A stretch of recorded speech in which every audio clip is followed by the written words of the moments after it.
இன்னைக்கு பிரம்ம முகூர்த்த நாள் 11வது நாள். சாட்டர்டே சண்டே ஆனாலும் ஸ்கூல் இல்லாட்டியும் நம்ம லேட்டாலாம் எந்திரிக்க முடியாது. ஏன்னா பிரம்ம முகூர்த்த விளக்கு போடுறதுனால லேட்டாக எந்திரிக்க முடியாது.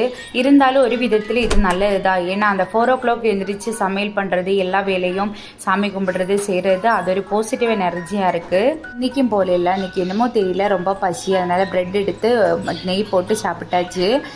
ரொம்ப நாள் ஆச்சு வீட்டில் மாவு ஆட்டிட்டு கடையில் தான் வாங்கி யூஸ் பண்ணிகிட்டு இருக்கோம்.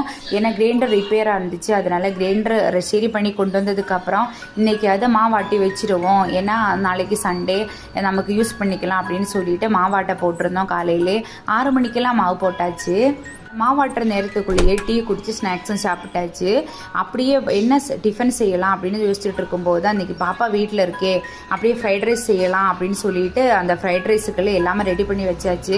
ஃப்ரைட் ரைஸ் நான் செய்ய மாட்டேன், ஹஸ்பண்டு செஞ்சால் தான் நல்லாயிருக்கும். ஆனால் எல்லாமே ரெடி பண்ணி வச்சுருவேன். காயெல்லாம் இந்த மிஷினில் காய் நறுக்கிறதுனால ரொம்ப யூஸ்ஃபுல்லாக இருக்குது, ரொம்ப ஈஸியாக இருக்குது வேலையெல்லாம். அதுவும் ஃப்ரைட் ரைஸுக்கு ரொம்ப ஈஸியாக இருக்குது. பாப்பாவோட ஃபேவரட் ஃப்ரைட் ரைஸ் அவள் சாப்பிட்டு ஹாப்பியாக